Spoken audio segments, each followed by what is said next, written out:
Ya, ini nih salah satu isu yang paling ramai nih. Kalau tanggapan langsung dari Bang Febrio. Sayang ya, sebenarnya Pak Prabowo bisa mengangkat isunya lebih proporsional. Kalau selama ini kan dia bermain ketika infrastruktur lebih ke menyoroti soal utang yang sayangnya menurut saya itu bukan masalah, itu. karena yang hutang kita nggak masalah, hutang kita masih sangat rendah.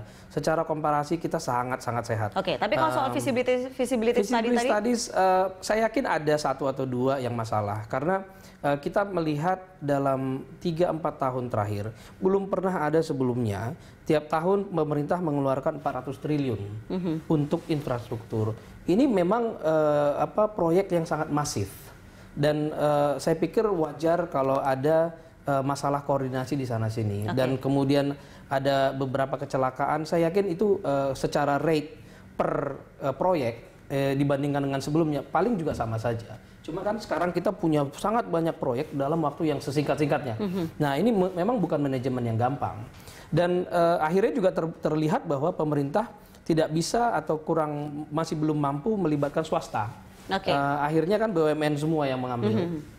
Which is lah, fine lah dalam 3 tahun pertama, dan akhirnya sekarang kan BUMN-nya juga ini sudah mencapai kapasitinya. Jadi memang secara finansial, baik secara finansial maupun secara kapasitas untuk memanage, ini sudah saatnya didorong ke arah swasta.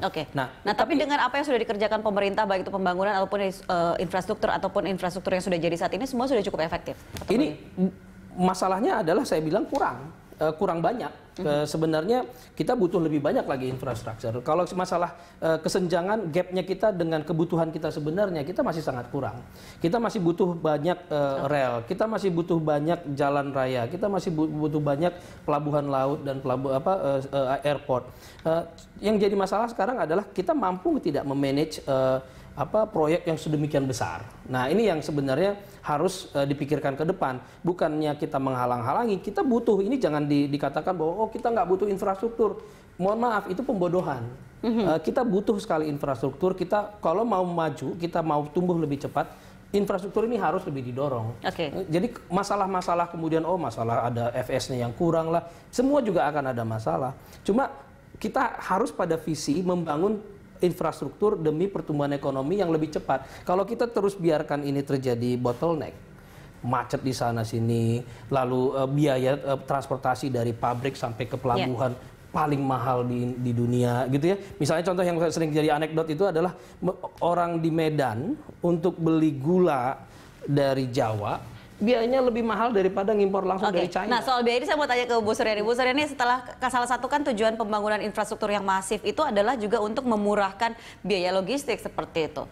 Nah, ya balik lagi gini, saya sepakat banget. Memang infrastruktur kita udah ketinggalan jauh gitu. Kita memang butuh infrastruktur. Tapi yang persoalannya adalah mestinya infrastruktur itu mengikuti dari pertumbuhan ekonomi di satu tempat. Infrastruktur itu kalau telat jelek, tapi kalau kecepatan juga nggak bagus, gitu loh. Nah, kenapa? Kalau kecepatan, kalau kita lagi kelebihan uang nggak apa-apa, kan berarti ada yang idle. Itu memang harus pas kapan infrastruktur itu dibangun. Dan saya mau mengkritik di pemerintahan Jokowi ini luar biasa, gitu. Tapi memang persiapannya pasti dari zaman sebelumnya, VFS, bebasin, nggak mungkin lah. Bikin infrastruktur hari ini jadi gitu, pasti udah dari yang sebelumnya, tapi sekarang lebih decisif. Persoalannya adalah ini seragam, ini penyakit orang Indonesia kan senang seragam. Kita lihat aja pakai baju seragam, terus di Jawa sama di Kalimantan seragam gitu. Seragamnya misalnya jalan, padahal yang dibutuhkan di Kalimantan itu bukannya jalan. Infrastruktur yang harus dibangun di Kalimantan itu pelabuhan. Pelabuhan-pelabuhan kecil untuk tongkang sandar yang 3.000 ton, 4.000 ton. Itu akan jauh lebih murah untuk angkut barang dari Kalimantan. Karena kan air di sana, sungai. Sungainya kedalaman 7 meter, bisa untuk 8 meter gitu, nggak perlu 12 meter kan 8.000 ton tongkangnya. Kalau yang 7 meter, 6 meter bisa untuk tongkang 3.000, 4.000 ton. Nah, itu yang nggak ada. Itu yang harusnya. Jadi membangun infrastruktur yang tepat di daerah yang tepat. Gitu loh. Kayak jangan sampai nanti infrastruktur dibangun, tapi belum dijalanin, nggak Oke. kepake. Tapi kalau kayak Maintenance-nya LRT gitu. ataupun juga Kertajati itu bukan berarti tidak tepat ya? Saya nggak tahu. Yang jelas sampai hari ini Kertajati itu masih idle. Apakah Oke. memang tepat? Saya kira pasti mereka Baik. punya visibility study yang kuat. Nah, untuk kapal lapangan terbang itu harus dibangun juga lapangan terbang yang kecil-kecil untuk connectivity Oke. gitu loh. Baik, nanti kita akan lanjutkan lagi diskusi kita pemirsa.